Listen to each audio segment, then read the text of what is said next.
Hello, welcome to this channel. I am Luv from APSM college Barauni. और आज हम लोग बात करने जा रहे हैं जेम्स लांजे थ्योरी के बारे में, जो कि इमोशन की एक थ्योरी है। और ये थ्योरी कहती है कि अगर हम लोग नहीं रोएंगे तो हमें दुख नहीं होगा, अगर हम लोग हंसना बंद कर देंगे तो हम खुश नहीं होंगे, और अगर हम लोग भागना बंद कर देंगे तो हमें डर भी नहीं लगेगा। दूसरी तरह से इसको कह सकते हैं कि हमें डर इसलिए लगता है क्योंकि हम भागते हैं, हम रोते इसलिए हैं, हम दुखी इसलिए होते हैं क्योंकि हम रोते हैं, और हम खुशी इसलिए महसूस करते हैं, हम खुश इसलिए होते हैं क्योंकि हम हंसते हैं। क्या ये सही है?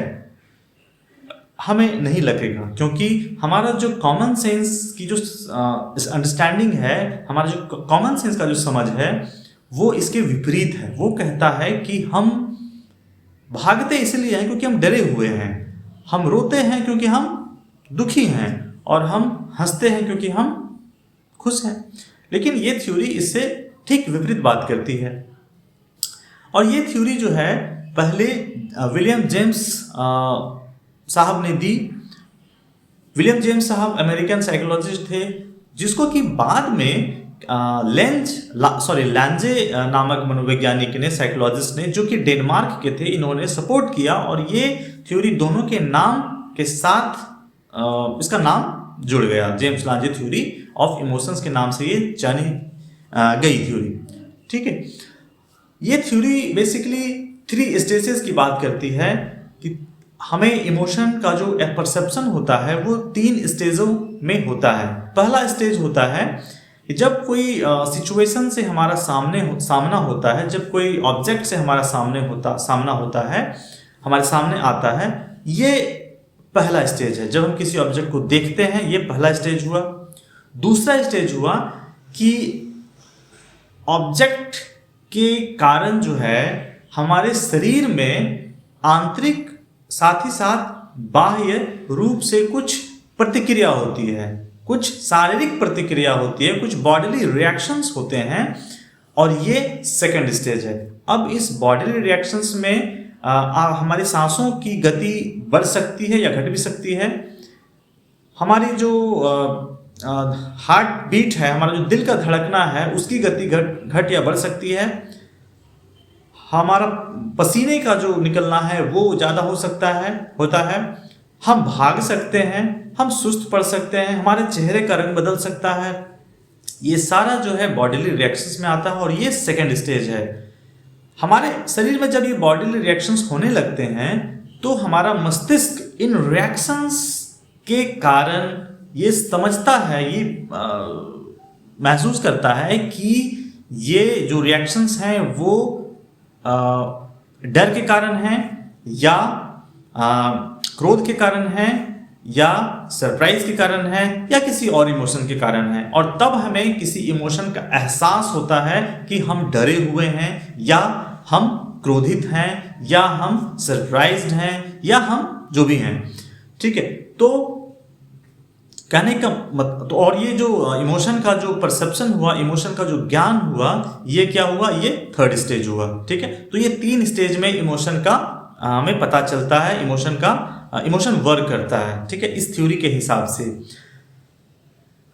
अब बात आती है कि अगर हम इसको एक एग्जाम्पल के तरह के आधार पर समझना चाहें, एग्जाम्पल से समझना चाहें, तो आप सपोज कीजिए कि आप चल रहे हैं रास्ते में, जंगल में, और आपने एक शेर को देख लिया। तो शेर को जैसे आप देखते हैं, शेर को जैसे आप परसीव करते हैं, तो ये पहला स्टेज हुआ इस थ्योरी के हिसाब से। दूसरा स्टेज क्या होगा? दूसरा स्टेज होगा कि शेर को देखने के बाद आपके शरीर में कुछ परिवर्तन होंगे, कुछ शारीरिक परिवर्तन होंगे, जैसे कि आप हाँफने लगेंगे डर से, और आप क्या होगा, आप चेहरा आपका पीला पड़ जाएगा डर से, आप पसीने पसीने होने लगेंगे, और आप भागना भी शुरू कर सकते हैं। तो ये सब जो शारीरिक परिवर्तन हुआ, ये दूसरा स्टेज हुआ। तीसरा स्टेज क्या हुआ? इन शारीरिक परिवर्तनों के कारण आपका मस्तिष्क ये समझता है कि ये अमुक संवेग है, ये अमुक इमोशन है। इस उदाहरण में जिस पे हम बात कर रहे हैं, इसमें आपका मस्तिष्क समझेगा कि ये डर है, और ये तीसरा स्टेज हो गया। ठीक है, तो ये 3 स्टेज हो गए इस इमोशन के, जिसके माध्यम से हमें इमोशन का पता चलता है। अब है इसके कुछ क्रिटिसिज्म। मनोवैज्ञानिकों ने कहा कि इस थ्योरी को प्रॉपर तरीके से काम करने के लिए 2 बातों का होना बहुत जरूरी है। पहला चीज ये है कि चूंकि हमें इमोशन का ज्ञान हमारे बॉडीली रिएक्शंस के आधार पे होता है, तो हर इमोशंस के लिए एक खास बॉडीली पैटर्न होना जरूरी है। ठीक है, मतलब क्रोध के लिए एक अलग बॉडीली पैटर्न होगा, बॉडीली पैटर्न ऑफ रिएक्शन होगा। फियर के लिए अलग बॉडीली पैटर्न ऑफ रिएक्शन होगा। लव के लिए एक अलग बॉडीली पैटर्न ऑफ रिएक्शन होगा। मतलब सभी इमोशंस के लिए अलग अलग बॉडीली पैटर्न्स ऑफ रिएक्शन होंगे। दूसरी बात जो जरूरी है इस थ्योरी को वर्क करने के लिए, वो ये कि इंडिविजुअल जो है, जो आदमी है, वो सक्षम होगा। जब सक्षम होगा वो अपने सारे बॉडी रिएक्शंस को समझने में, तभी वो इमोशन का उसको एहसास होगा। लेकिन वास्तविक रूप से ऐसा नहीं देखा जाता है। देखा ये जाता है कि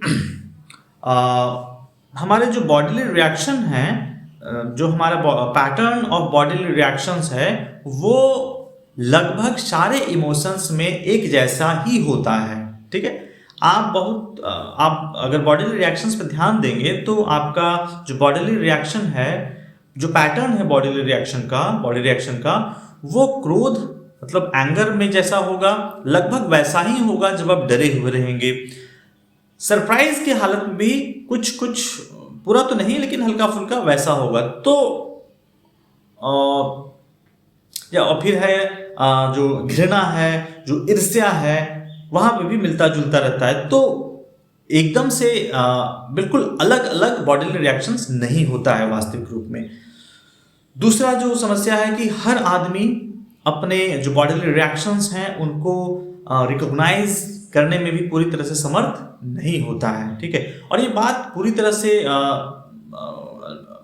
सही और हो जाती है जब बहुत बारीक इमोशंस की बात होती है, बहुत सटल इमोशंस का बात होता है, तो वहाँ और प्रॉब्लम हो जाती है।